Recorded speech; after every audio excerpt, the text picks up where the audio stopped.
আল্লাহ বলেন গোলাম আমি তোরে কত ভালোবাসি জানোস তুই?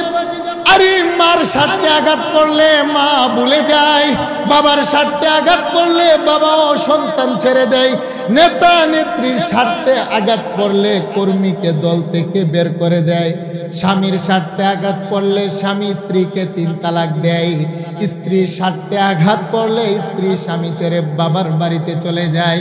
আল্লাহ বলেন মানুষ জগতের মা সন্তানকে ছাড়তে পারে, জগতের বাবা তার সন্তানকে ছাড়তে পারে, জগতের নেতা নেত্রী তার কর্মী ছাড়তে পারে, স্বামী স্ত্রী ছাড়তে পারে, স্ত্রী স্বামী ছাড়তে পারে।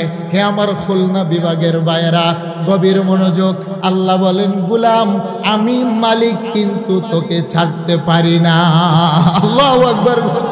আরে মা সন্তানকে ছাড়তে পারে, সন্তান যদি অপরাধ করে মা বলে তুই আমার ছেলে না, বাড়ি থেকে বের হয়ে যা। বাবার সাথে সন্তান যদি অপরাধ করে বাবা বলে তুই আমার বাড়ি থেকে বের হয়ে যা, ত্যায্যপুত্র করলাম। স্ত্রী যদি অপরাধ করে স্বামী বলে তোমাকে তালাক দিলাম, বাবার বাড়িতে চলে যাও।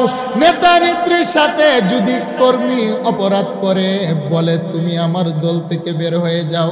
আল্লাহ বলেন গোলাম মা ত্যাগ করতে পারে, বাবা ত্যাগ করতে পারে, কারণ তারা তো তোকে বানাই নাই। আমি আল্লাহ যেহেতু তোরে মায়া করে বানাইলাম কারিগর, আমি আল্লাহ তুই হাজারো অপরাধ করলো আমি মালিক তোকে ছাড়তে পারি না। আল্লাহু আকবার। আরে মা যদি ঘর থেকে বের করে দেই বাবার কুলে গিয়ে আশ্রয় পাওয়া যায়, বাবা বের করে দিলে আম্মার কুলে গিয়ে আশ্রয় পাওয়া যায়।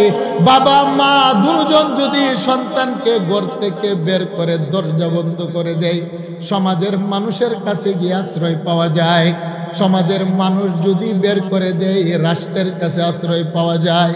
রাষ্ট্র যদি বের করে দেয় পাশের রাষ্ট্রের কাছে গিয়ে আশ্রয় পাওয়া যায়। আল্লাহ বলেন গোলাম ইয়া মাশারাল জিন্নি ওয়াল ইনস, হে মানব জাতি, হে আমার মানব জাতি, জিন্নাতের জাতি, আমি যদি তোমার অপরাধের কারণে রাগ আর গুসা হয়ে যায়, আমি রাগ আর গুসা হয়ে তোমাকে যদি বের করে দেই, কোথায় যাবা, কোথায় যাবা, কোথায় যাবা? আকাশটাও আমার, জমিনটাও আমার, যাওয়ার কোনো জায়গা গোলাম তোমার আছেনি? আছে? সাতক্ষীরার মানুষ বলেন আমার আল্লাহ যদি আমার অপরাধের কারণে বের করে দেই যাওয়ার জায়গা আছে? আর একটু জুড়ে বলেন আছে? আল্লাহ বলেন ইয়া আইয়ুহাল ইনসান মা গাররাকা বিরাব্বিকাল কারীম। আল্লাহ বলেন মানুষ তুমি এখনো আমাকে চিনতে পারো নাই। জিকির করেন লা ইলাহা ইল্লাল্লাহ। কষ্ট হচ্ছে বাবা? কষ্ট হচ্ছে? লা ইলাহা ইল্লাল্লাহ।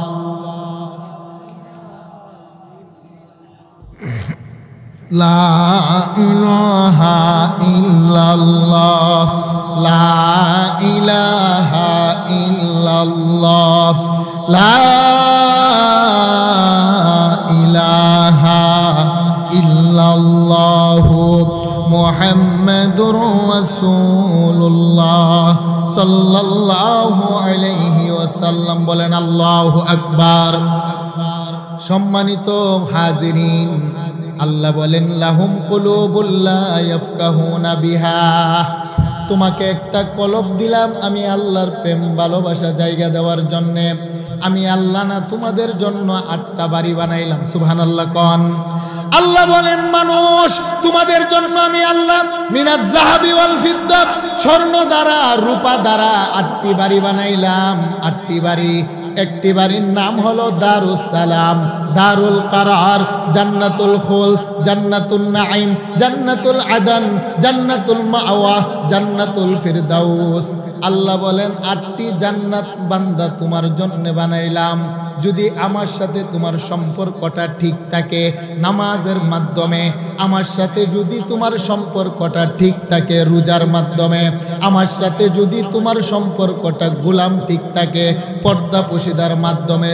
হে আমার সাতক্ষীরার মা বোনেরা, আল্লাহ বলেন যে সমস্ত নারী পর্দা মানে যে সমস্ত নারী 5 ওয়াক্ত নামাজ পড়ে, যে সমস্ত নারী তার সতীত্ব, নারীত্ব, মাতৃত্বকে হেফাজত করে, যে সমস্ত নারী তার স্বামীর কথা মানে, শ্বশুরের কথা মানে, যে সমস্ত নারীরা বেপর্দা চলে না, উলঙ্গপনা চলে না, পরপুরুষের সাথে অবৈধ প্রেম ভালোবাসা পরকিয়া করে না, আল্লাহ এবং রাসূলকে মেনে চলে। আল্লাহ বলেন হে আমার বান্দি, গোলাম বান্দি নারী, তোমার জন্য আমি আল্লাহ 8টা জান্নাতের দরজা উন্মুক্ত করে দিলাম। আল্লাহু আকবার। আমার কথা নয়, 1500 বছর পূর্বে রহমতের নবী ঘোষণা দিলেন, ক্বালা রাসূলুল্লাহ সাল্লাল্লাহু আলাইহি ওয়াসাল্লাম আল মারআতু ইযা সাল্লাত খামসাহা ওয়া সামাত শাহরাহা ওয়া আহসানাত ফারজাহা ওয়া আতাআত বালাহা। আমার উম্মতের যে সমস্ত নারীরা 5 ওয়াক্ত নামাজ সময় মতো আদায় করবে, রমজানের রোজা সময় মতো পালন করবে, তারা তাদের সতীত্ব, নারীত্ব, মাতৃত্বকে হেফাজত করবে এবং স্বামীর কথা মানবে, স্বামীর আমানতকে যারা হেফাজত করবে, তাদের রূপ লাবণ্যতা পরপুরুষের সামনে প্রকাশ করবে না। বাজারে, টাউনে, ডাক্তারের কাছে, ব্যাংকে যেতে হলে যদি প্রয়োজন হয় তাহলে তারা বুরকা পরে যাবে, বুরকা, উলঙ্গপনা ভাবে যাবে না। আল্লাহর নবী বলেন এই কাজগুলা যদি একটা নারী করতে পারে, আমার আল্লাহর 8টা জান্নাতের দরজা তাদের জন্য উন্মুক্ত। প্রকান্তরে আমার উম্মতের যে সমস্ত নারীরা পর্দা মানে না, আমার উম্মতের যে সমস্ত নারীরা তার সতীত্ব হেফাজত করে না, বিবাহ হওয়ার পরেও পরপুরুষের সাথে তার সম্পর্ক পরকীয়ার মধ্যে লিপ্ত হয়, বিবাহর আগে অবৈধ সম্পর্ক যুবক ছেলেদের সাথে তারা লিপ্ত হয়, পর্দা মানে না, স্বামী মানে না, আল্লাহ রাসূল মানে না। আল্লাহ রাসূল বলেন তারা হলো দয়ুস, তারা হলো জাহান্নামী। আল্লাহ বলেন ইয়া আইয়ুহাল ইনসান মা গাররাকা বিরাব্বিকাল কারীম, হেরে মানুষ, কেন আমি আল্লাহর বিধান মানতে তোমার মনে চাই না? আল্লাহু আকবার। আল্লাহ বলেন যে সমস্ত মানুষ তার অন্তরের মনে কোটায় আমি আল্লাহর প্রেম, ভালোবাসা, মায়া, মহাব্বত জায়গা দিয়ে 5 ওয়াক্ত নামাজ আদায় করবে, যে সমস্ত মানুষ আমি আল্লাহকে ভালোবেসে রমজানের রোজা রাখবে। আর এই চৈত্র মাসের প্রচন্ড গরম, সাতক্ষীরা এলাকার একটা টকবগে যুবক ফজরের সময় সেহরি খেয়ে এসে বাবা রোজা রাখে, রোজা। দুপুরের পরে প্রচন্ড তৃষ্ণা লাগে এবং খিদা লাগে, দরজা বন্ধ করে যুবক কুলবালিশ বুকের মধ্যে চাপা দিয়ে খামাগুড়ি খায়। মা বলে কিরে বেটা, তোমার কি খিদা লাগছে কিনা? যুবক বলে আম্মা আমি খিদার জন্য খামাগুড়ি খাই না। আম্মা বলে সন্তান রোজাটা ভেঙে ফেলো, ফ্রিজের মধ্যে ঠান্ডা পানি আছে। বাবা বলে সন্তান রোজাটা ভেঙে ফেলো, প্লেটের মধ্যে খাবার আছে।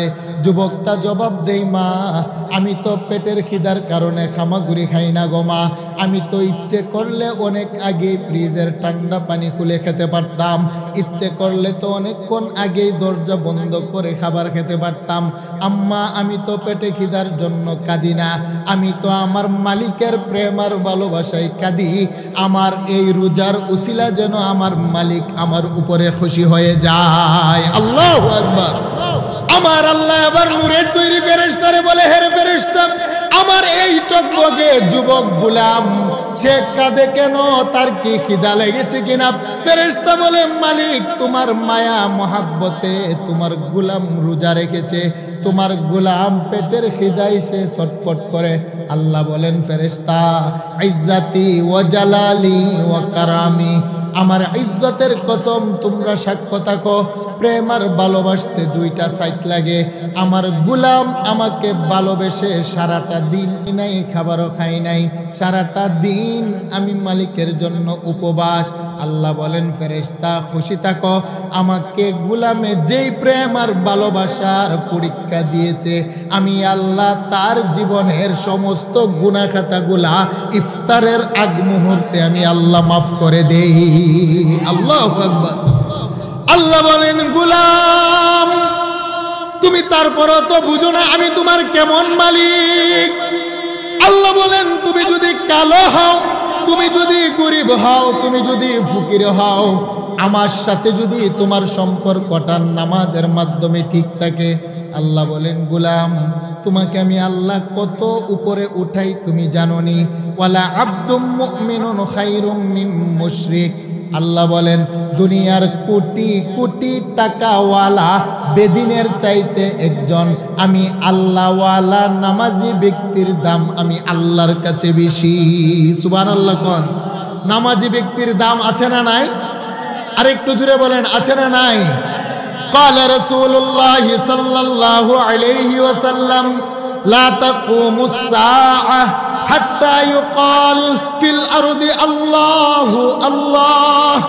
আমার নবী বলেন সমগ্র দুনিয়াটা যদি কাফের আর বেঈমানে ভরপুর হয়ে যায়, একটা মানুষও যদি আল্লাহওয়ালা না থাকে, শুধুমাত্র একজন মানুষ চামড়া কালো গোলামের ছেলে আফ্রিকার জঙ্গলে বসবাস করে, তার ভিতরে আল্লাহ রাসূলের প্রেম আছে, আমার নবী বলেন ওই মানুষটার দিকে তাকিয়ে আমার আল্লাহ আকাশও ঠিক রাখবেন, জমিনও ঠিক রাখবেন।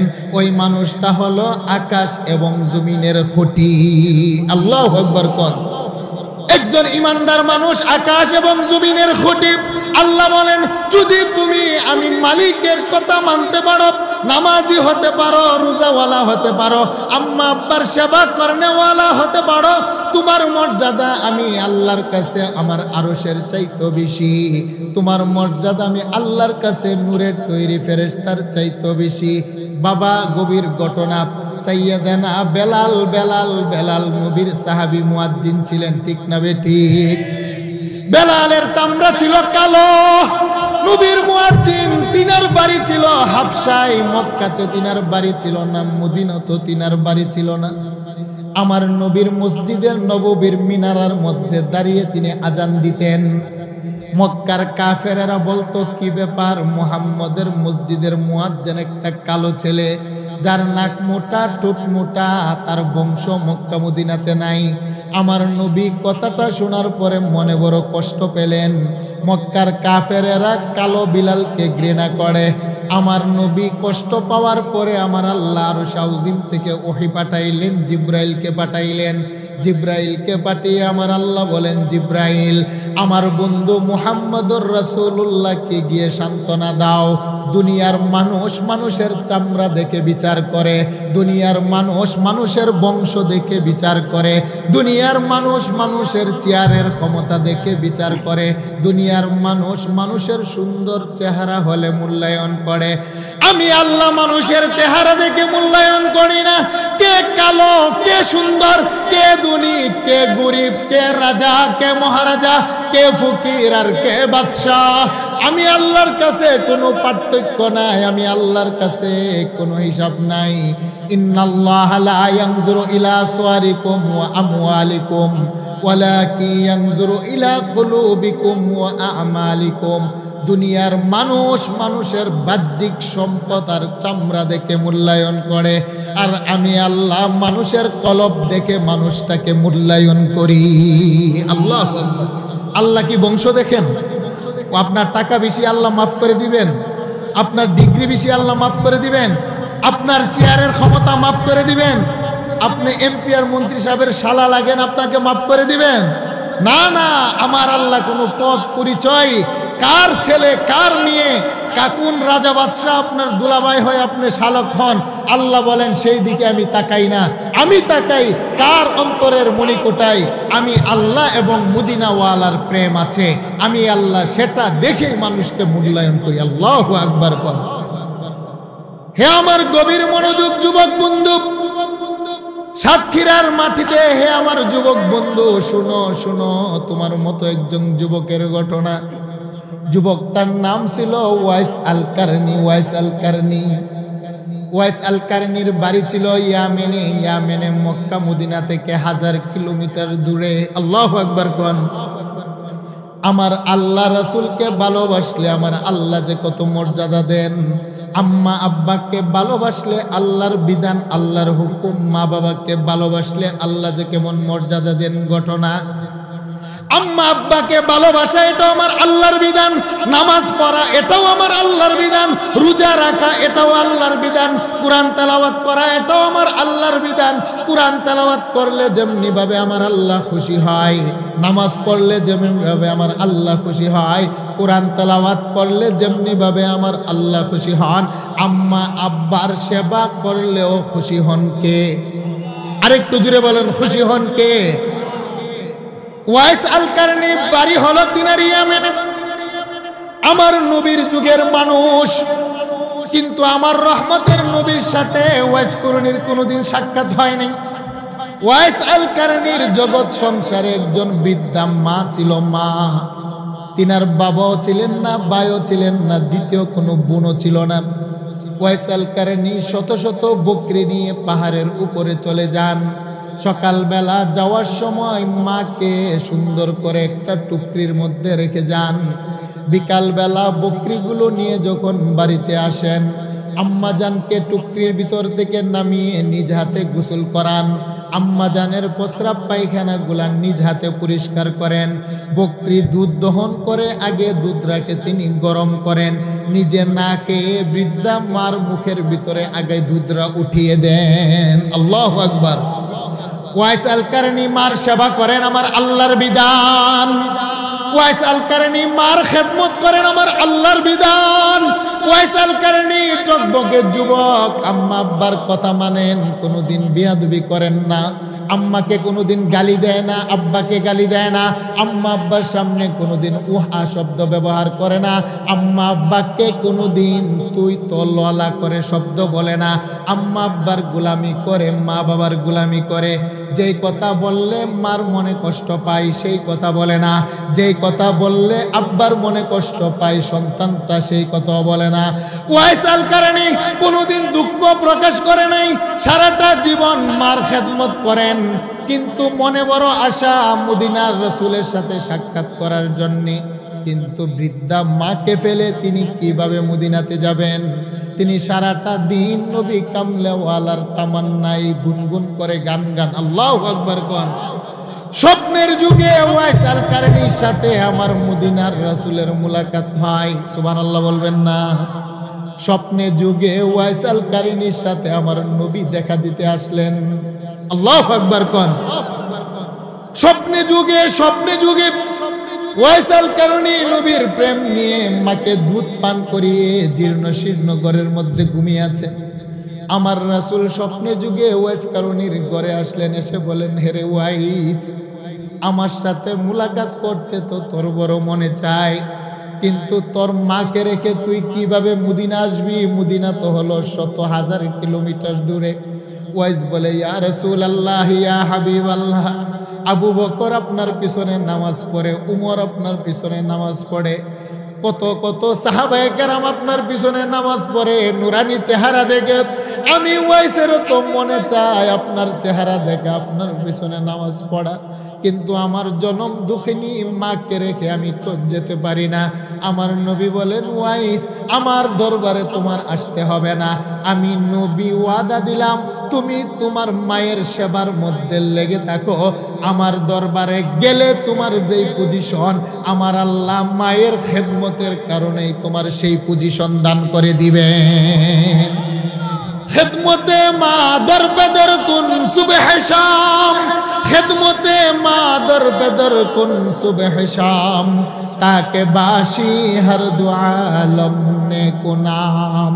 হে আমার সাতক্ষীরার যুবক বন্ধু, ডিগ্রি অর্জন করে সম্মান অর্জন করা যায় না, সুন্দর চেহারা হলেই সম্মান হয় না, বড় লোকের মাইয়া বিয়া করলেই সম্মান পাওয়া যায় না, বড় লোক বাবার ঘরে জন্ম হলেই সম্মান পাওয়া যায় না।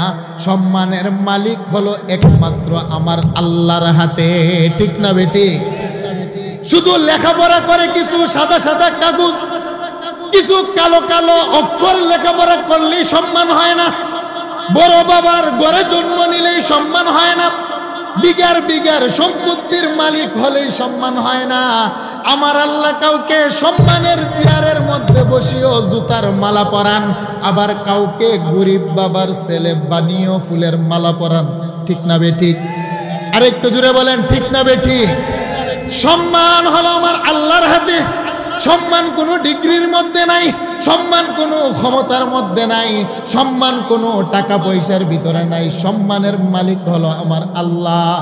আমার নবী বলেন, আমার আল্লাহ সম্মান লুকিয়ে রাখলেন মায়ের কদমের ভিতরে। সুবহানাল্লাহ কোন।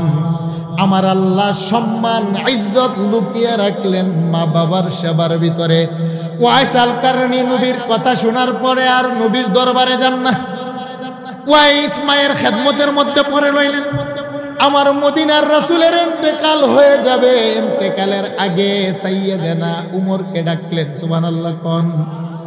আমার নবী উমরকে ডেকে বলে, হে রে উমর, সেই ইয়ামেন দেশে আমার একটা পাগলা আছে রে পাগলা, নাম হলো ওয়াইস আল কারনী। করুন নামক কবিলার মধ্যে সে বসবাস করে।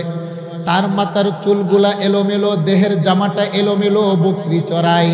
সে কোনো বড় বাবার ছেলে নয়, তার আকৃতিটা হলো এরকম। হেরে উমর, আমার একটা জুব্বা আছে, যে জুব্বাটা দিয়ে আমি তাহাজ্জুদের নামাজ পড়ি। আমার ইন্তেকালের পরে ইয়ামেন থেকে যতগুলা মানুষ মক্কা মদিনা জিয়ারত করতে আসবে, তুমি প্রত্যেকের কবিলা এবং তাবুতে গিয়ে তালাশ করবে আমার পাগল ওয়াইস আল কারনীর পাওয়া যায় কিনা। যদি ওয়াইস আল কারনীর সাথে তোমার মুলাকাত হয়ে যায়, আমি নবীর তাহাজ্জুদের জুব্বাটা ওয়াইসকে হাতে দিবে এবং ওয়াইসের কাছে আমি নবীর একটা সালাম জানাবে। এবং তুমি উমর, তুমি নিজেও ওয়াইস আল কারনীর কাছে দোয়া চাবে। ওয়াইস আল কারনীর কাছে দোয়া চেয়ে তার কাছে আমার উম্মতের জন্য দোয়া করার জন্য বলবে। আল্লাহু আকবার। উমর বলে, ইয়া রাসূলুল্লাহ, ইয়া হাবিবাল্লাহ, ওয়াইস নামক ব্যক্তিটা কে? কে? কোনোদিন তো মক্কা তো দেখি নাই, কোনোদিন তো মদিনা তো দেখি নাই, কোনোদিন তো জিহাদেও যাই নাই, কোনোদিন মসজিদের নববী তো আসে নাই। ইয়া রাসূলুল্লাহ, ওয়াইস আবার কে? যাকে আপনি জুব্বা দিলেন, যাকে আপনি সালাম দিলেন। আমার নবীর ইন্তেকাল হয়ে গেল, ওয়াইস আল কারনী মদিনাতে আসেন না। ওয়াইস আল কারনীর আম্মা মারা যাওয়ার পরে অনেক বছর পরে তিনি মক্কা জিয়ারতের জন্য আসলেন। মক্কা জিয়ারতে আসার পরে জমানাটা ছিল উমরের খেলাফত। উমর রাদিয়াল্লাহু তাআলা আনহু ইয়ামেনের মানুষের তাবুতে গিয়ে গিয়ে তালাশ করেন, আসুনি কোনো ইয়ামেনের মানুষ। ওয়াইস আল কারনী দাঁড়াইলেন, বলে, হ্যাঁ আমি ইয়ামেন থেকে আসছি। উমর বলে, ভাই তোমার নাম কি? আমার নাম হলো ওয়াইস। তোমার বাড়ি কোথায়? আমার বাড়ি হলো ইয়ামেন। তোমার গ্রামের নাম কি? আমার গ্রামের নাম হলো কুরুন। উমর রাদিয়াল্লাহু তাআলা আনহু সালাম দিলেন, মুসাফা করলেন, বুকের মধ্যে জড়িয়ে নবীর পক্ষ থেকে একটা সালাম জানাইলেন, ওয়াইস, আমার রহমতের নবী ইন্তেকালের আগে তোমাকে একটা সালাম দিয়েছেন। আল্লাহু আকবার। ওয়াইস চোখের পানি রাখতে পারে না, ওয়াইস আল কারনী হাউমাউ করে কাঁদে। উমর, কোনোদিন তো মক্কা যাই নাই, মদিনাতে যাই নাই, নবীর চেহারাও আমার দেখার সৌভাগ্য হয় নাই, আমার রহমতের নবী কেন আমাকে সালাম দিলেন? উমর বলে, ওয়াইস রে, তুমি কি এমন কাজ করো যার কারণে আমার নবী সালামও দিলেন? আমাকে তোমার কাছে দোয়া চাওয়ার জন্যই বলেন। ওয়াইস বলে, আমি তো একজন রাখালের ছেলে, রাখাল, আমার বংশ তেমন বড় না, আমি কোনো ধন্যাঢ্য বাবার ছেলেও না, তবে হ্যাঁ আমার একটা জনম দুঃখিনী মা ছিল। মা, আমি কোনোদিন আমার মার সাথে বেয়াদবি করি নাই, আমি নিজে না খেয়ে মাকে খাওয়িয়েছি, সারাটা জীবন বকরি চড়িয়ে বকরির দুধ দহন করে জনম দুঃখিনী মায়ের সেবা করেছি। আল্লাহ। উমর বলে, ওয়াইস, আমার রহমতের নবী তোমাকে দোয়া করার জন্য বলছেন, নবীর গুনাহগার উম্মতের জন্য।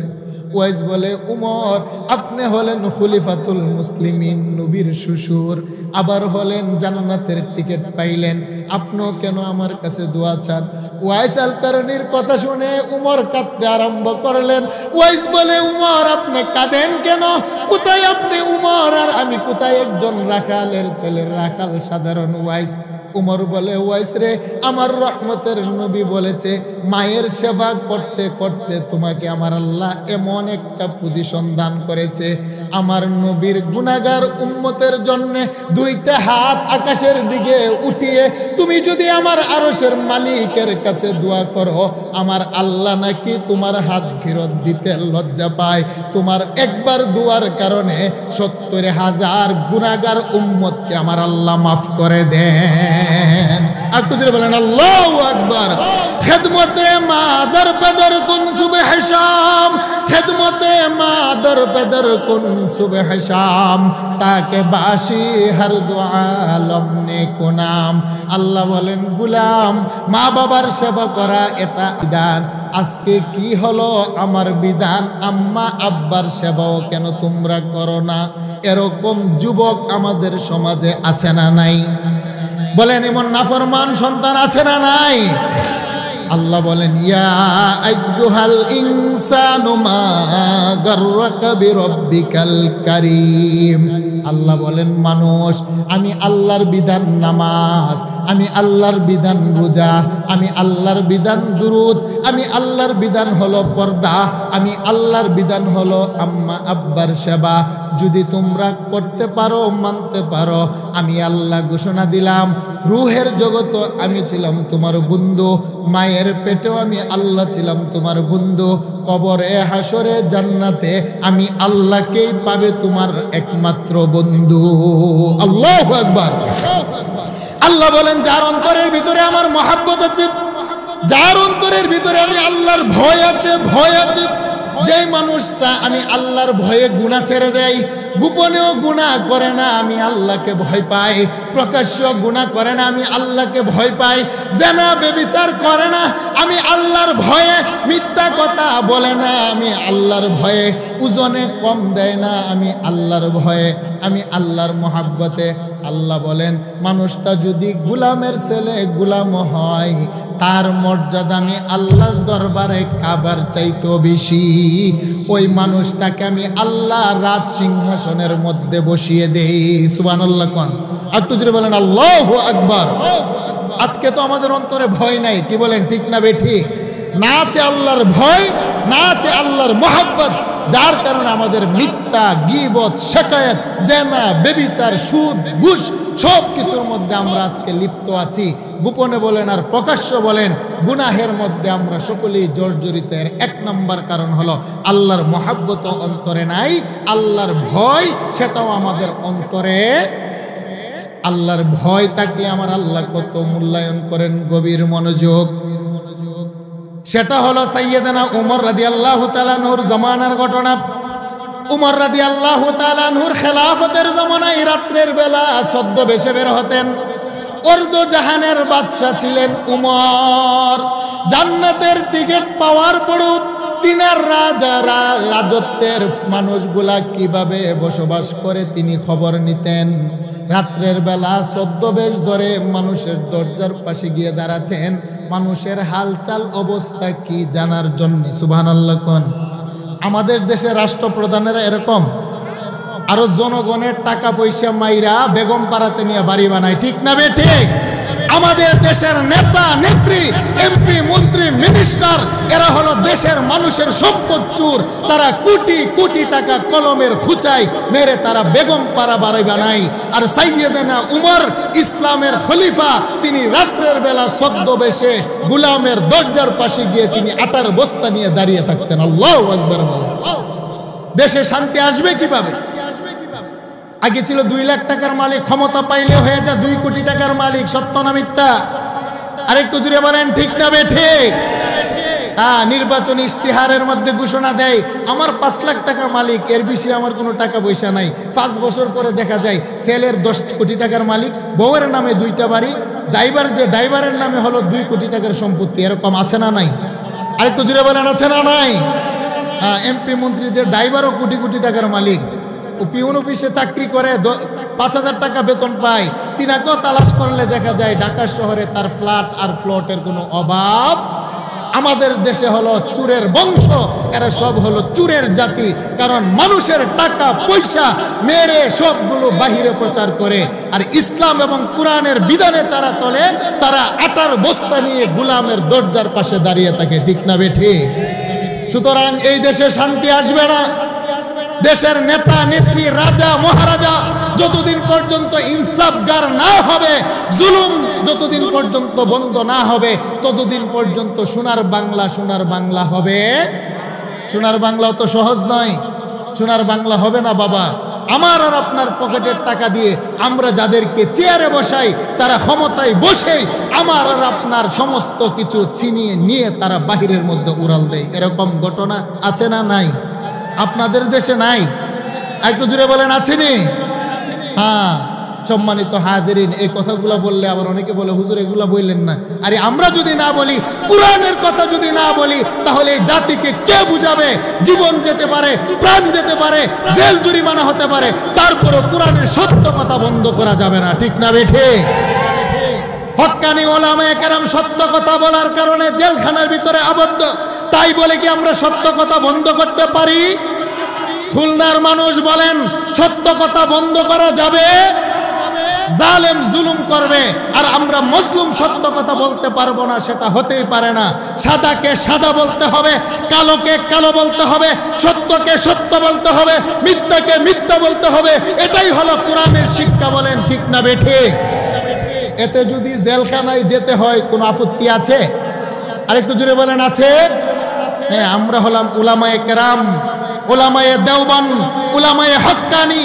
আমাদের আকাবের আসলাফগণ সত্য কথা বলার কারণে জেলখানায় গিয়েছে, তাদের মর্যাদা কমে নাই, বরং আরো বেড়েছে। সুবহানাল্লাহ। আর একটু জোরে বলেন কম না বেশি? সত্য কথার কারণে যদি জেলে যায়, তার মর্যাদা কমে না বাড়ে? ইউসুফ নবীর নাম শুনছেন নি? আর একটু জোরে বলেন ইউসুফ নবীর নাম শুনছেন? বিবি জুলাইখা অপবাদ দিল, ইউসুফ দরজা বন্ধ করে আমার সাথে কি জানে করতে চাইছে। এই কথা বলার পরে জুলাইখার স্বামী আজিজে মিশর ইউসুফ পয়গম্বরকে ধরে 7 বছরের জন্য জেল দিলেন। নাউজুবিল্লাহ কোন? আল্লাহ বলেন, হে দুনিয়ার বাদশাহ, আমার পয়গম্বর ইউসুফ পবিত্র নবী, তার উপরে জুলাইখা মিথ্যা অপবাদ দিয়েছে। তুমি তদন্ত না করে আমার ইউসুফকে জেলখানার মধ্যে বন্দি করলে, তুমি বন্দি করে আমার ইউসুফের সম্মান কমাতে পারবে না। আমার আল্লাহ ইউসুফকে জেলখানা থেকে উদ্ধার করে মিশরের রাজা বানিয়ে দিলেন। সুবহানাল্লাহ কোন? ক্ষমতা কার হাতে? আরে একটু জুড়ে বলেন ক্ষমতা কার হাতে? জেল জরিমানা মিথ্যা অপবাদ দিয়ে উলামায়ে কেরামের ইজ্জত নষ্ট করা যাবে? আর একটু জুড়ে বলেন যাবে? হ্যাঁ, এই ইজ্জত আর সম্মানের মালিক একমাত্র কে? আর একটু জুড়ে বলেন কে? উমর রাদিয়াল্লাহু তাআলা আনহু গভীর রজনীতে ছদ্মবেশে তিনি তিনার বাড়ি থেকে 1000 মাইল দূরে চলে গেলেন গ্রামের মধ্যে। উমর রাদিয়াল্লাহু তাআলা আনহু তিনি একটি খেজুরের ছাউনি ছাপড়ি ঘরের পাশে গিয়ে দাঁড়াইলেন। তিনি দাঁড়িয়ে দেখেন 2 জন মা মেয়ের আস্তে আস্তে কথা শোনা যায়। সুবহানাল্লাহ কোন? উমর রাদিয়াল্লাহু তাআলা আনহু থমকে দাঁড়িয়ে গেলেন, কি ব্যাপার? গভীর রজনীতে 2 জন নারীর কথা শোনা যায়, তারা কি বলে আমি একটু দাঁড়িয়ে শুনি। কিতাব প্রমাণ করে উমর রাদিয়াল্লাহু তাআলা আনহু পুরে ঘরের দরজার পাশে দাঁড়িয়ে গেলেন। মা মেয়ে টের পায় নাই কেহ আসছে কিনা। উমর রাদিয়াল্লাহু তাআলা আনহু দাঁড়িয়ে কান লাগিয়ে শুনেন।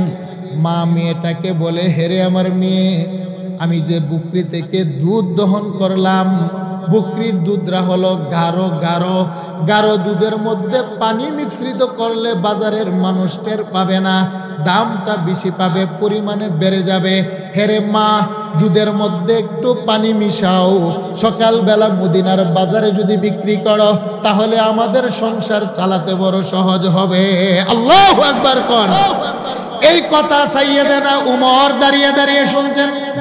মেয়েটা বলে, আম্মা জান, আপনি জানেননি কে আমাদের বাদশা?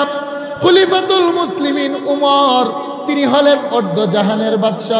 হেরে মা, উমরের খেলাফতের জামানায় দুধের মধ্যে পানি মিশ্রিত করা নিষেধ, কারণ যদি এরকম অপরাধীদেরকে ধরা যায় তাহলে উমরের আদালতে প্রকাশ্যে তার দেহ থেকে কল্লা চলে যাবে। এবার মেয়ের মা দমক দিয়ে বলে, হে বোকা মেয়ে, গভীর রজনী, উমরের বাড়ি হলো 100 কিলোমিটার দূরে। উমর তো উমরের বাড়িতে মসনদে ঘুমিয়ে আছে, উমর দেখবে কিভাবে? পানি মিশিয়ে দাও, মদিনার কোনো মানুষ টের পাবে না। এবার মেয়ে মায়ের হাত ধরে বলে, মা ইত্তাকুল্লাহ, হেরে মা, উমর যদিও না দেখে ঘুমিয়ে আছে ঘুমা, কিন্তু উমরের মালিক আরশ আযিমের খুদা আমার আল্লাহ তো আমাদের দিকে তাকিয়ে আছে, আমার খুদার চোখের মধ্যে তো পর্দা দেওয়া যাবে না। আল্লাহু আকবার। লা তাখুযুহু সিনাতু ওয়ালা নাওম। আম্মা জান, উমর ঘুমায়, আমি ঘুমাই, দুনিয়ার রাজা বাদশা ঘুমিয়ে যায়, আমার আরশের মালিক তিনি তো ঘুমান না, তিনি তো তাকিয়ে আছেন। উমরের চোখে ফাঁকি দেওয়া সম্ভব, আমার মালিকের চোখে ফাঁকি দেওয়া সম্ভব? মেয়ে তার মাকে পানি মিশ্রিত করতে দেয়নি। উমর রাদিয়াল্লাহু তাআলা আনহু কথাটা শুনে তিনি তিনার রাজত্বে চলে গেলেন। ফজরের আজান হয়ে গেল। সাইয়েদনা উমর ইমামতিতে মসজিদে নববীতে তিনি ইমামতি করলেন। নামাজের পরে দুইজন প্রহরীকে পাঠাইলেন, ওই যে গ্রামের ভিতরে যাও, এমন বাড়িতে দুইজন মা মেয়ে আছে, তাদেরকে ধরে নিয়ে আসো। সুবহানাল্লাহ কোন একটু জোরে বলেন আল্লাহু আকবার। প্রহরী গিয়ে দুইজনকে ধরে নিয়ে আসলেন। উমর রাদিয়াল্লাহু তাআলা আনহু মসজিদের নববীর মিম্বরের মধ্যে বসা, মা মেয়ে মসজিদের বাহিরে এসে থরথর করে কাঁপতে আরম্ভ করলেন। সাইয়েদনা উমর মিম্বর ছেড়ে তিনি মসজিদের বারান্দার মধ্যে আসলেন। মা মেয়ে কাঁপে কাঁপে ভয়ে তাদের জিহ্বা শুকিয়ে যায়। উমর বলে, মা তুমি কাঁপছো কেন, কোনো ভয়? মা বলে, উমর গতকাল রাত্রে একটা ঘটনা ঘটেছে, এরকম কোনো বিষয়ের জন্য ডাকলেন কিনা? উমর, আমি ভুল করেছি, অপরাধ করেছি, আমি তো পানি মিশ্রিত করি নাই, আমার মেয়ে বাধা দেওয়ার কারণে দুধের মধ্যে পানি মিশাই নাই।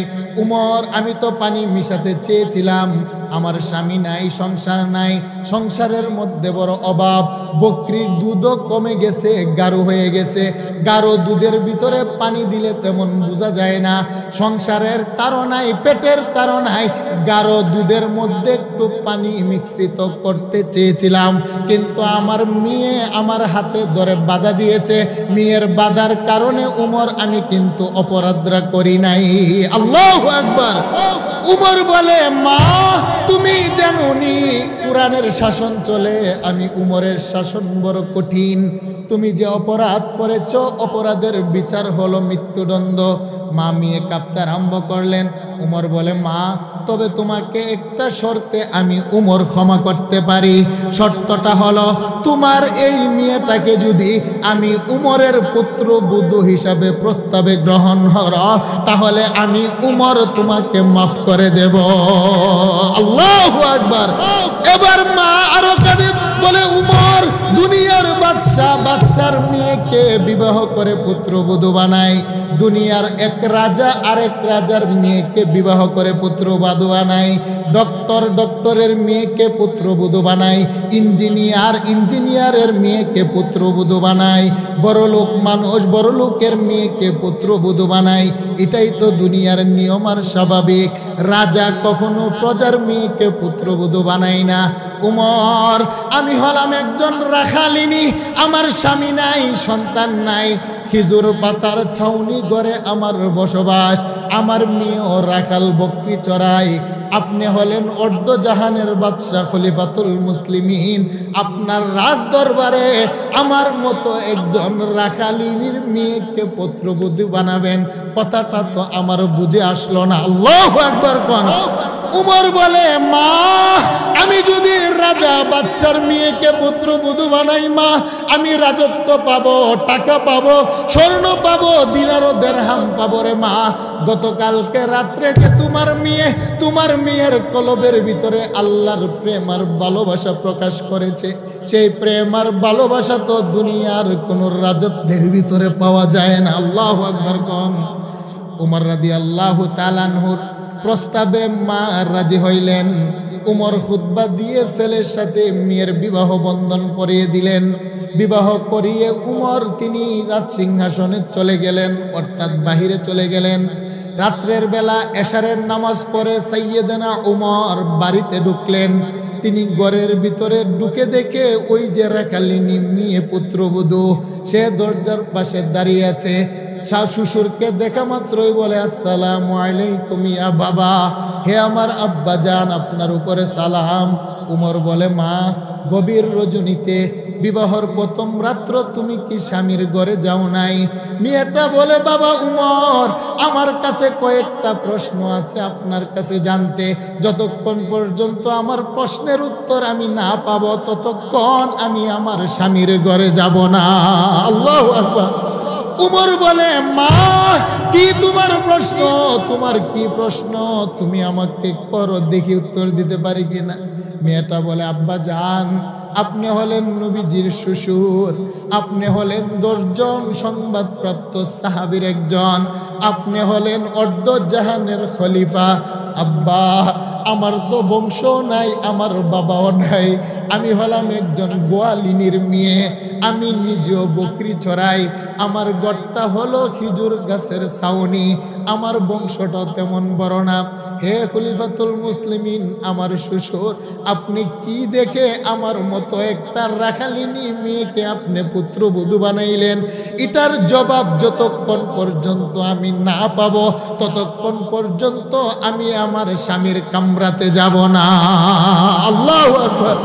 উমর বলে, মা, আমি তো জানি তোমার বাবা নাই, তোমার মা একটা রাখালিনী, তুমিও গরিবের ছেলে, গরিবের মেয়ে, গরিব, তোমার বংশটাও অনেক দূরে, আমি তো সব কিছু জেনে বুঝেইতে পুত্রবধূ বানাইলাম। মারে, আমি জানি আমি যদি রাজা বাদশার মেয়ে বিবাহ করাতাম, আমি দিনার দেড়হাম টাকা পয়সা স্বর্ণ চাঁদি পাইতাম, কিন্তু তোমাকে বিবাহ করিয়ে আমার বাড়িতে আনার একটা মাধ্যম হলো রে মা।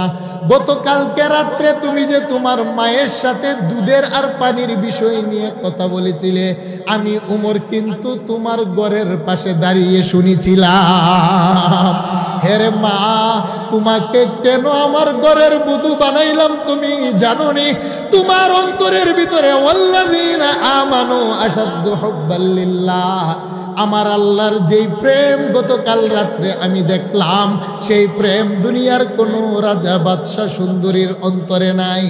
আমি যখন সকালবেলা আমার রাজ সিংহাসনের মধ্যে চলে যাব বিচার করার জন্যে, আমি অর্ধজাহানের বাদশাহ, হাজার হাজার মানুষের অপরাধের বিচার করি। আমার বিচার করতে গিয়ে যদি এদিক সেদিক হয়ে যায়, আল্লাহর আদালতে আমি তো আসামি হয়ে যাব। হে মা, তোমাকে কেন পুত্রবধূ করে আমার ঘরে আনলাম জাননি? সকালবেলা যখন বিচার কার্য করতে যাব, তুমি দরজার পাশে দাঁড়িয়ে আমাকে একটা কথা স্মরণ করিয়ে দিবে, যেই কথাটা গতকাল তুমি তোমার আম্মাকে স্মরণ করিয়েছিলে।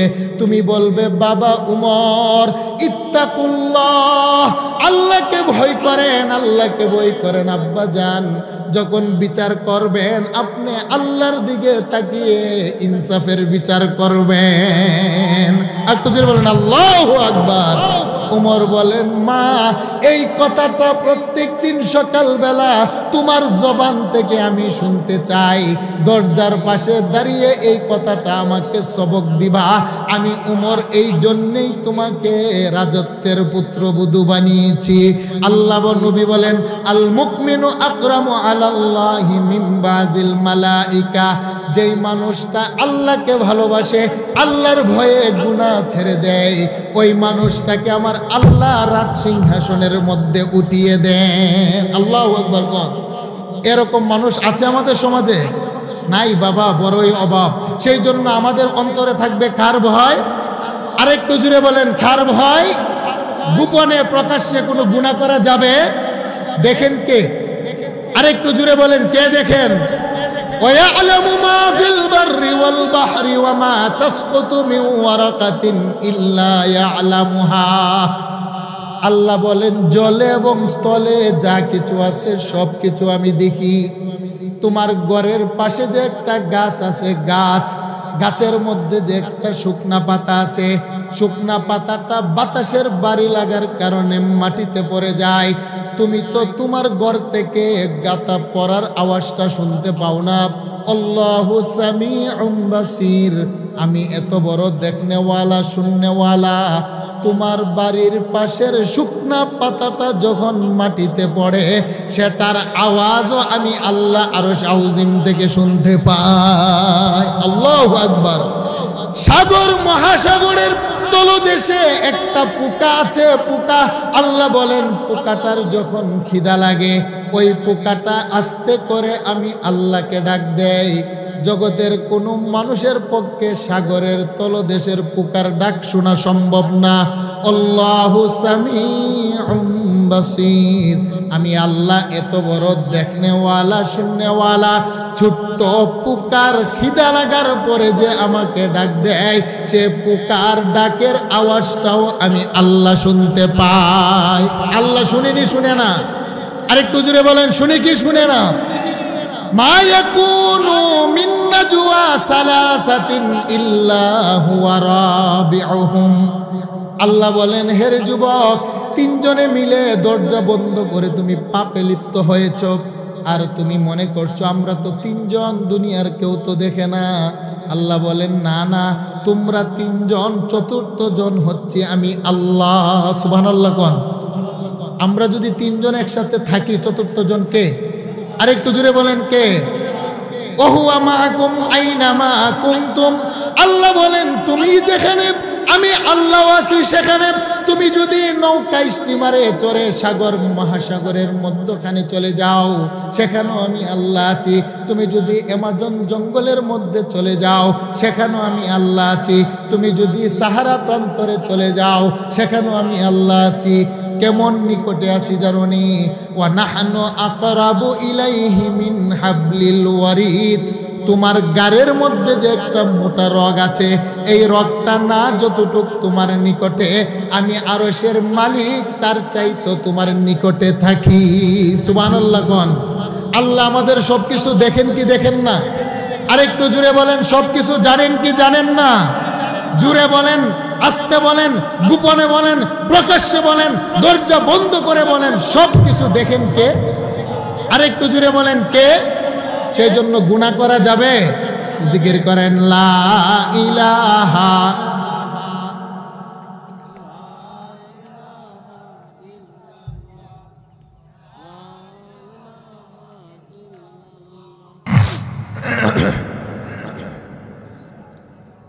লা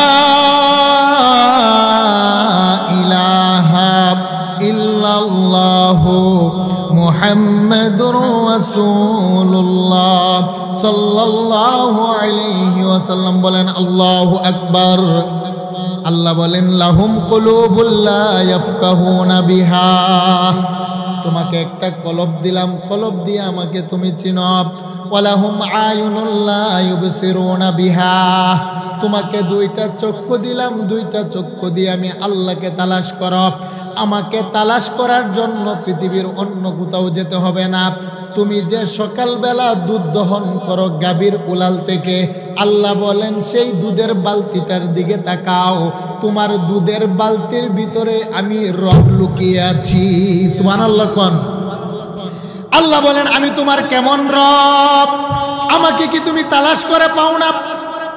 ওয়া ইন্না লাকুম ফিল আনআমি লাইবরাহ নুসকিকুম মিম্মা ফি বুতুনিহি মিন বাইনি ফারসুন ওয়া দামুন লাবানান খালিসান সাইগাল লিশারিবিন। আল্লাহ বলেন মানুষ আমি তোমার কেমন রব, আমাকে যদি তালাশ করতে হয় তুমি তোমার চার পায়া গাভীটার দিকে তাকাও। সুবহানাল্লাহ কোন।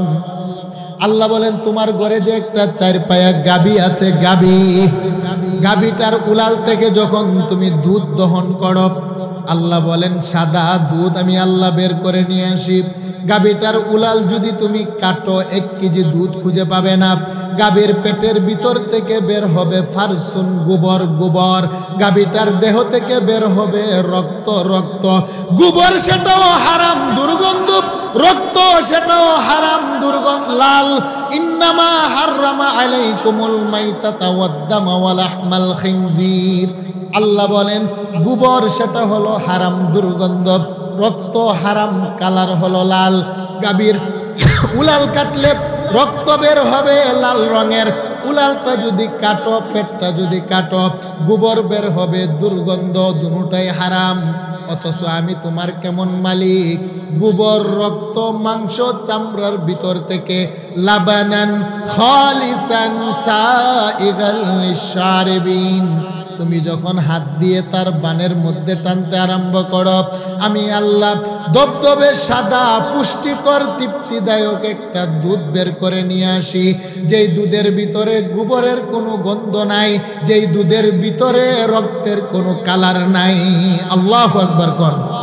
বাবা, দুধের ভিতরে কি গোবরের গন্ধ আছে? আরেকটু জুড়ে বলেন, আছে?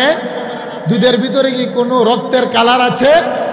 ওয়ালাহুম আয়ুনুল্লাহ ইউবসিরুনা বিহা। আল্লাহ বলেন, তুমি তারপরও চক্ষু দ্বারা কেন আমাকে তালাশ করো না? তুমি তোমার ঘরের গাভীর দুধের ভিতরে যদি তালাশ করো, আমার কুদরত তুমি খুঁজে পাবে। আল্লাহ বলেন, গোলাম, তুমি যে রাত্রের বেলা, বিকাল বেলা একটা সরিষা দানা তোমার জমিনের মধ্যে রোপণ করে চলে আসো, আর এই মাটির স্বভাব হলো লোহা পেলে লোহাটাকেও খেয়ে ফেলে, মাটির স্বভাব হলো মানুষের হাড্ডি পেলে হাড্ডিটাকেও মানুষ খেয়ে, মাটি খেয়ে ফেলে। অথচ তুমি রাত্রের শুরুতে একটা ধানের বিচি, গমের বিচি মাটির ভিতরে যখন রোপণ করে বাড়িতে চলে আসো, আমি আল্লাহ আরশ আজিম থেকে মাটিকে আদেশ করি, মাটি সাবধান, তুমি কিন্তু সরিষার দানাটা খেতে পারবে না। আল্লাহ বলেন, আকাশ থেকে শত শত নূরের ফেরেশতা আমি আল্লাহ জমিনে অবতীর্ণ করি। ইন্নামা আমরুহু ইযা আরাদা শাইআন আইয়াকুলা লাহু কুন ফায়াকুন। কোন নামক একটা ফরমান জারি করে দেই, হে মাটি সাবধান, তুমি কিন্তু সরিষার দানাটা তুমি খেতে পারবে না। আল্লাহ বলেন, গোলাম, সকালবেলা ঘুম থেকে উঠে তুমি গিয়ে কি দেখো একটু বলো? ছোট্ট একটা দানা দুইটা পাতা নিয়ে বের হয়, দুইটা পাতার মাঝখানে একটা শাখা হয়, একটা কাণ্ডর ভিতরে কতগুলো ডাল হয়, ডালের ভিতরে কতগুলো প্রশাখা হয়, এইগুলোর মধ্যে ফুল হয়, ফুলের ভিতরে ফল হয়। লাগিয়েছিলে একটা আমের বিচি, একটা আমের বিচি থেকে হাজার হাজার আম দিলেন কে? আরেকটু জুড়ে বলেন, কে? ওয়ালাহুম আয়ুনুল্লাহ ইউবসিরুনা বিহা। কেন তুমি তোমার চক্ষু দ্বারা দেখো না? আল্লাহ বলেন, গোলাম, তুমি যদি তোমার কলব পাওয়ার পরেও মালিককে না চিনতে পারো, চক্ষু পাওয়ার পরেও তুমি যদি তোমার বানানেওয়ালাকে না চিনতে পারো, তুমি তোমার কান পাওয়ার পরেও যদি মালিকের কথাগুলা শুনে যদি মালিককে আপন না করতে পারো, এবার আমার একটা ঘোষণা শুনো, তোমার জন্য বানিয়েছিলাম 8টা বাড়ি জান্নাত, জান্নাত থেকে তোমার নামটাকে আমি আল্লাহ কেটে দেই, তোমার জন্য আরো 7টা বাড়ি বানাইলাম, ওই 7টা বাড়ির নাম হলো জাহান্নাম। কথাটা কার? আরেকটু জুড়ে বলেন, কথাটা কার? আল্লাহ বলেন, গোলাম, তোমার মরণ হবে, মরণের হাত থেকে তুমি বাঁচতে পারবে না। কারণ এই জমিনের মধ্যে তুমি যেই বাড়ির মালিক, এই বাড়ির মালিক ছিল তোমার বাবা, তোমার বাবার আগে এই বাড়ির মালিক ছিল কিন্তু তোমার দাদা। জমিনের মাটি তোমার দাদাকেও ছাড়ে নাই, জমিনের মাটি তোমার বাবাকেও ছাড়ে নাই, জমিনের মাটি তোমাকেও ছাড়বে না। তুমি তোমার বাবার কবর খনন করে দেখো, তোমার আব্বার কাফনের কাপড়ের অস্তিত্ব খুঁজে পাবে না। তুমি তোমার আম্মার কবর খনন করে দেখো, তোমার আম্মার দেহের চামড়ার অস্তিত্ব খুঁজে পাবে না। তুমি তোমার বায়ের কবর খনন করে দেখো, তোমার বায়ের দেহের হাড্ডিও খুঁজে পাওয়া যাবে। আরেকটু জোরে বলেন, পাওয়া যাবে।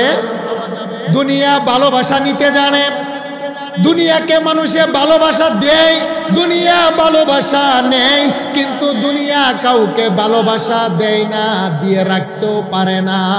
দুনিয়া যদি ভালোবাসা দিয়ে কাউকে রাখার ক্ষমতা থাকতো, তোমার দাদার মরণ হতো না।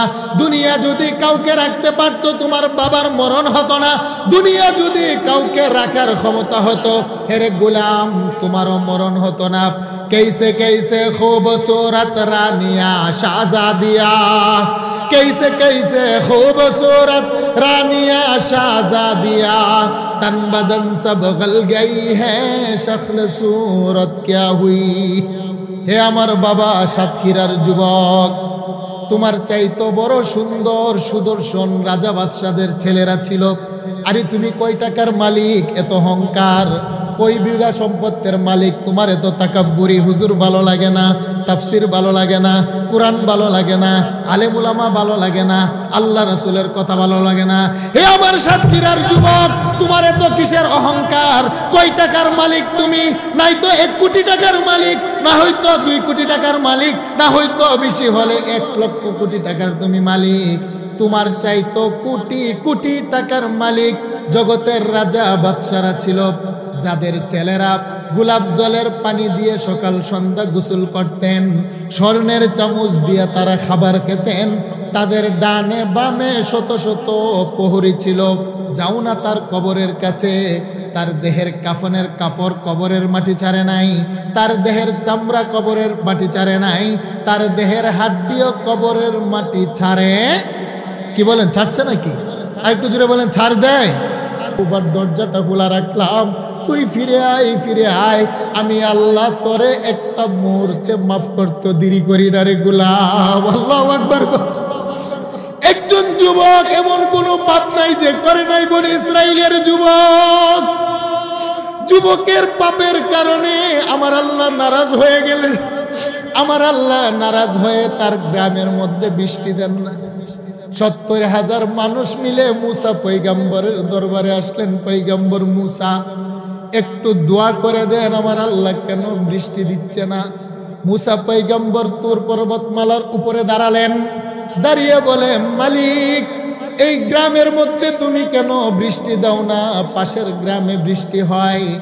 গ্রামের 70,000 মানুষ আমার কাছে দোয়া চাওয়ার জন্য আসছে। সুবহানাল্লাহ কোন হাদিস কানা বুখারী, আমার নবী বর্ণনা করেন, বনি ইসরাইলের মানুষের 70,000 মানুষের আবদার শোনার পরে মুসা নবী আল্লাহর দরবারে কথা বলেন। আল্লাহ বলেন, মুসা, তুমি দোয়া করলো, আমি আল্লাহ কবুল করবো না। 70,000 মানুষের ভিতরে একটা পাপী যুবক আছে। যুবক, তার জীবনে এমন কোনো পাপ নাই যে সে করে নাই। হেরে মুসা, তুমি এলান করে দাও, যুবকটা যতক্ষণ পর্যন্ত গ্রাম ছেড়ে না যাবে, আমি আল্লাহ ততক্ষণ পর্যন্ত গ্রামে রহমতের বৃষ্টি দিব না। যুবকের পাপের কারণে আমি আল্লাহ আকাশের রহমতের দরজা বন্ধ করে দিলাম। আল্লাহু আকবার। মুসা পয়গম্বর 70,000 মানুষের সামনে এসে দাঁড়ালেন, দাঁড়িয়ে বললেন, কে আছো এমন পাপী? 40 বছর পর্যন্ত এমন কোনো পাপ নাই যে করো নাই। হে যুবক, তুমি যতক্ষণ বের না হবে আমার আল্লাহ রহমতের বৃষ্টি দিবে না। তুমি বের হয়ে যাও, তাহলে আমার আল্লাহ রহমতের বৃষ্টি তোমার গ্রামে দিবেন। এবার একজন মানুষ আরেকজন মানুষের চেহারার দিকে তাকায়, কে অত বড় পাপী যার কারণে আমার আল্লাহ আমাদেরকে বৃষ্টি দিচ্ছে না? আল্লাহু আকবার করেন, একটু জোরে বলেন আল্লাহু আকবার। আমার নবী সাহাবায়ে কেরামদেরকে নিয়ে ঘটনাটা বর্ণনা করেন, হাদিস কানা বুখারী, বনি ইসরাইলের যুবকের ঘটনা। মুসা পয়গম্বর এলান দেওয়ার পরে যুবক এবার নিজের বুকের মধ্যে হাত দিলেন। হাত দিয়ে যুবক বুঝে ফেললেন, আল্লাহ তো আমার কথাই বললেন। কারণ কে কত বড় ভালো মানুষ, কে কত বড় পাপী মানুষ, বুকের মধ্যে হাত দিলে বাবা সেটা এমনিতেই বুঝে আসে, ঠিক না বেঠিক? বুকে হাত দেন, বুঝতে পারবেন আপনি কতটুক আল্লাহওয়ালার, কতটুক আপনি কি। বাবা, প্রত্যেক মানুষের নিজের নিজের উপর একটা হিসাব আছে না নাই? আরেকটু জুড়ে বলেন, হিসাব আসে না নাই? আচ্ছা, সমাজের যে যুবকটা ভালো চরিত্রবান, সে নিজে জানে যে আলহামদুলিল্লাহ আমার চরিত্রের ভিতরে কোনো দাগ নাই। আর যে সমস্ত ছেলেগুলা দুষ্ট প্রকৃতির, সেও কিন্তু জানে যে আমি কত নম্বরের মানুষ। কি বলেন, জানে কি জানে না? আরেকটু জুড়ে বলেন, জানে কি জানে না? এবার যুবক বুকের মধ্যে হাত দিয়ে বলে, মালিক, আমার চাইতে বড় পাপী তো এই গ্রামের ভিতরে কেউ নাই। মাওলা, 40 বছর পাপ করলাম, আপনি তো কোনোদিন আমার পাপের কথা প্রকাশ করেন নাই। এখন আমি যদি আমার গ্রাম ছেড়ে দূরে চলে যাই, সকলে তো চিনে ফেলবে যে আমি পাপী। আমার মা লজ্জা পাবে, বাবা লজ্জা পাবে, আমি লজ্জা পাব। আল্লাহ, আমি বের হব না। আমি তোমার কাছে ওয়াদা করলাম, ওয়াদাবদ্ধ হলাম, এই মুহূর্তে যদি তুমি আমাকে মাফ করে দাও, আর কোনো দিন আমি গুনাহ করব না। আল্লাহু আকবার। আমার আল্লাহ সাথে সাথে বৃষ্টি বর্ষণ করলেন। সুবহানাল্লাহ কোন। মুসা পয়গম্বর একটু গরম নবী ছিলেন, তিনি দূর দিয়ে পাহাড়ের উপরে উঠলেন, উঠে বললেন, আল্লাহ, কোনো মানুষ তো গ্রাম ছেড়ে যায় নাই, আপনি তো বলছেন গ্রাম ছেড়ে গেলে তারপরে বৃষ্টি দিবেন, আপনি বৃষ্টি দিয়ে দিলেন, আমার কথাটার সাথে তো সমাজের কথার মিল হলো না, আমি তো মিথ্যাবাদী হয়ে গেলাম। আল্লাহ বলেন, মুসা, তুমি যখন এলান করলে যুবক চলে যাওয়ার জন্যে 70,000 কবিলার ভিতর থেকে যে যুবকটা পাপী, আমি 40 বছর পর্যন্ত অপেক্ষায় ছিলাম যুবকটা তওবা করে কিনা। আল্লাহু আকবার কোন। ওই যুবকটা তওবা করে কিনা আমি 40 বছর অপেক্ষা ছিলাম। তুমি ঘোষণা দেওয়ার পরে যুবক লজ্জায় পড়ে বুকের মধ্যে হাত দিয়ে আমি আল্লাহর সাথে ওয়াদা নামা করেছে আর কোনো দিন গুনাহ করবে না। হেরে মুসা, যুবকটা যখন তওবা করল, চোখের পানি ছেড়ে দিল, আমি আল্লাহ একবার যুবকটার গুনাহের দফতরের দিকে তাকাই, আরেকবার আমি আল্লাহ আমার গাফফার নামক দফতরের দিকে তাকাই। আমি আল্লাহ দুইটা দফতরকে সামনে নিলাম, নিয়ে আমি আল্লাহ দেখলাম আমার মায়া বেশি, দয়া বেশি, প্রেম বেশি, ভালোবাসা বেশি। আমার গুনাহগার যুবকের গুনাহ হলো আমার মায়ার চাইতে কম। তার গুনাহ গণনা করা যায়, আমার মায়া ভালোবাসা গণনা করে শেষ করা যায় না। ইয়াগফির লাকুম যুনুবাকুম আল্লাহু গফুরুর রহিম। তওবা করতে দেরি, সাথে সাথে যুবকের 40 বছরের গুনাহ আমি আল্লাহ মাফ করতে দেরি করি নাই। আল্লাহু আকবার কোন। হেরে মুসা, তুমি বলো না যাকে মাফ করে দেই সে তো বেগুনাহ মাসুম হয়ে যায়। আমি যেহেতু সাথে সাথে মাফ করে দিলাম, সে হলো বেগুনাহ মাসুম, অতঃপর সে আমার কাছে বৃষ্টির জন্য দোয়া করলো। এখন বেগুনাহ মাসুম বান্দাটা আমি আল্লাহর ওলি বন্ধু, বন্ধুর কাছে চাইলে একটা মুহূর্ত আমি আল্লাহ দেরি করি না। তওবা করার পরে বেগুনাহ মাসুম বন্ধু যখন আমার কাছে বৃষ্টি চেয়েছে, আমি আল্লাহর সাথে সাথে বৃষ্টি দিলাম, যার কারণে 40 বছর পর্যন্ত বৃষ্টির দরজা বন্ধ ছিল। ওই গুনাহগারের কারণে আমি আল্লাহ আবার দরজা খুলে দিলাম। আল্লাহু আকবার। লাহুম কুলুবুল লা ইয়াফকাহুনা বিহা ওয়া লাহুম আয়ুনুল লা ইউবসিরুনা বিহা ওয়া লাহুম আযানুল লা ইয়াসমাউনা বিহা। আল্লাহ বলেন, কলব পাওয়ার পরও যারা মালিক চিনো নাই, কর্ণ পাওয়ার পরও যারা মালিকের কথা শোনো নাই, চক্ষু পাওয়ার পরও যারা মালিকের কুদরত দেখো নাই, আল্লাহ বলেন, শুনো, তোমাকে আমি আল্লাহ সবচাইতে শ্রেষ্ঠ আশরাফুল মাখলুকাত বানিয়েছিলাম। আমি আবার একটা ঘোষণা দিলাম, উলাইকা কাল আনআমি বাল হুম আদাল। তোমাকে দেখতে শুনতে যদিও মানুষ মনে হয়, আমি আল্লাহ ঘোষণা দিলাম তুমি একটা নাপাক কুকুরের চাইতে নিকৃষ্ট। কথাটা কার? আরেকটু জোরে বলেন, কার? আল্লাহ বলেন, তোমারে দেখতে শুনতে যদিও মানুষ মনে হয়, যদি আমাকে না মানো তুমি কুকুরের চাইতে নিকৃষ্ট। মুফাসসিরিনে কেরাম বলেন, আমার আল্লাহ তো মায়া দয়া করে মানুষ বানাইলেন আশরাফুল মাখলুকাত, আবার মানুষগুলাকে আল্লাহ কুকুরের চাইতে নিকৃষ্ট কেন বললেন? কয়েকটা কারণ। এর মধ্যে একটা কারণ হলো, আল্লাহ বলেন তোমার বাড়ির কুকুর যেটা নাপাক, এক টুকরা রুটি দেওয়ার কারণে সারাটা রাত তোমার বাড়ির চোর পাহারা দেয়, ঠিক না বেঠিক?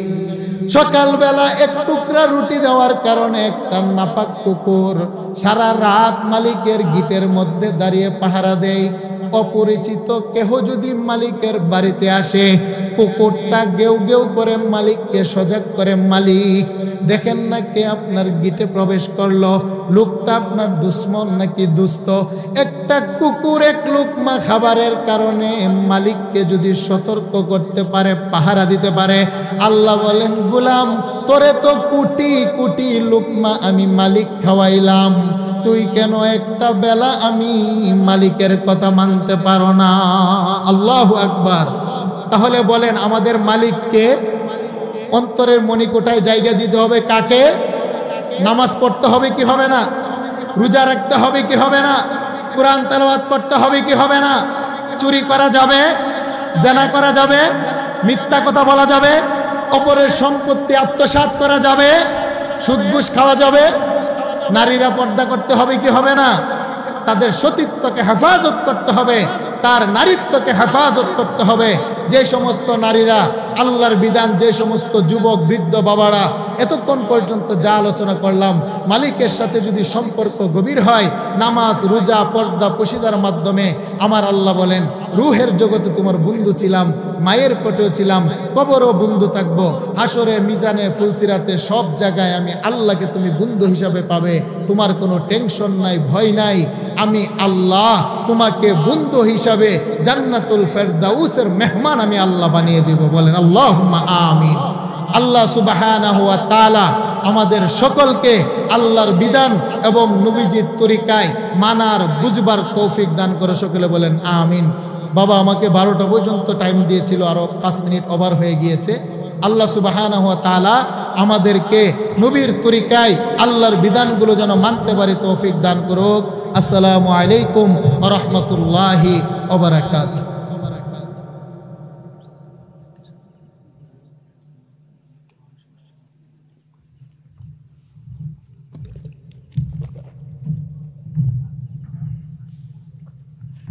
আপনারা কেউ কিছু বলবেন? সম্মানিত হাজিরিন, এই মাহফিলটা করেছে আশাশুনি দক্ষিণপাড়া যুব কমিটি, আমাকেও দাওয়াত দিয়েছে যুবকেরাই। আগামীতে মাহফিলটা যুবকেরা যেন আবার করতে পারে। আপনারা চান কি চান না? জুড়ে বলেন, জুড়ে বলেন। এই মাহফিলটা আরও হোক, আপনারা চান কি চান না? তাহলে একটা মাহফিল করতে গেলে অর্থ লাগে, পরামর্শ লাগে, শ্রম লাগে, বুদ্ধি লাগে, মানসিক শারীরিক সাহায্য সহযোগিতা লাগে। লাগে কি লাগে না? আরেকটু জুড়ে বলেন, লাগে কি লাগে না? টাকা পয়সা ছাড়া কি মাহফিল হয়? সম্মানিত